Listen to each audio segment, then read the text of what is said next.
মধ্যে উপস্থিত করেছেন, এই জন্য মনিয় দরবারে শুকরিয়া, সকলে বলি আলহামদুলিল্লাহ। নবীর প্রতি দুরূদ সকলে পড়ি সাল্লাল্লাহু আলাইহি সাল্লাম।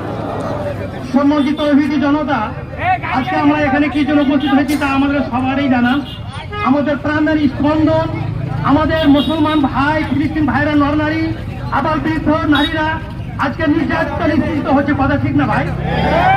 একটা মুসলমান তেমনই হওয়া দরকার যে মানুষের কোনো অঙ্গ যদি জাতিত হয়, সর্বাঙ্গ যেমন বাধিত হয়, সারা বিশ্বের মুসলমান যে কোনো জায়গাতে যদি নির্যাতিত নিষ্পেষিত হয়, তাহলে প্রত্যেকের মুসলমানের সেরকম কষ্ট পাওয়া দরকার, কথা ঠিক না ভাই?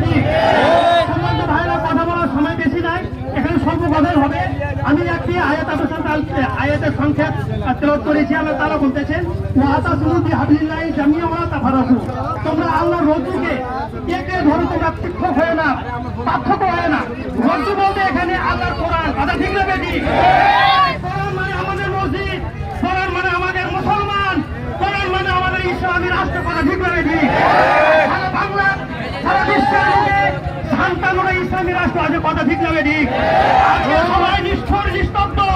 আমরা আজকে মসজিদের পূর্বপক্ষে দাঁড়িয়ে বলতে চাই, যারা শান্তাময় ইসলামী রাষ্ট্র আছেন, আর মুখ বন্ধ করে দাঁড়াবেন না। এই ফিলিস্তিনের ভাইয়ের পক্ষ হয়ে এই কোরআনের আয়াতের মর্মে আমরা সকলে ফিলিস্তিনের জন্য জিহাদ করব, রক্ত দেব, আমাদের মান সম্মান সব কিছু দিতে রাজি। ভাইরা, আমার একটা ছোট্ট নমুনা শেষ করবো। হযরত ইব্রাহিম আলাইহিস সালামকে যখন আগুনে পোড়ায়, তখন ডাইন দিয়েছিল খুব, কথা ঠিক না বেঠিক? আর ডাইন দিয়েছিল মুখ, কথা ঠিক না বেঠিক? আপনারা বলুন তো, ইব্রাহিমের যে জ্বলন্ত আগুন, এটা কি ওই ডাইনের মুখ দ্বারা ভাই নিভে গেছে? ডাইনের খুব দ্বারা কি বেশি ধরে গেছে? না, কখন নয়। কিন্তু ডাইনের অন্তর আর ডাইনের অন্তর আলাদা দেখেছিল। ডাইন দিয়েছিল ইব্রাহিম পুড়ে শেষে যা, আর ডাইনের অন্তর দিয়েছিল আল্লাহ যে আগুন জ্বালিয়ে হয়ে যা, কথা ঠিক না বেঠিক?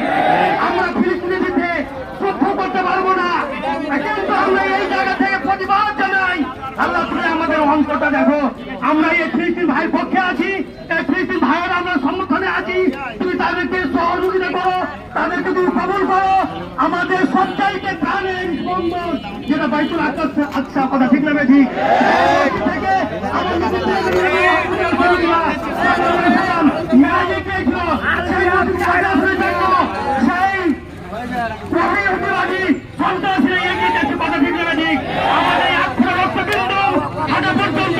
আমরা সেই ফিলিস্তিনকে আমরা পদতলে হতে দেব না।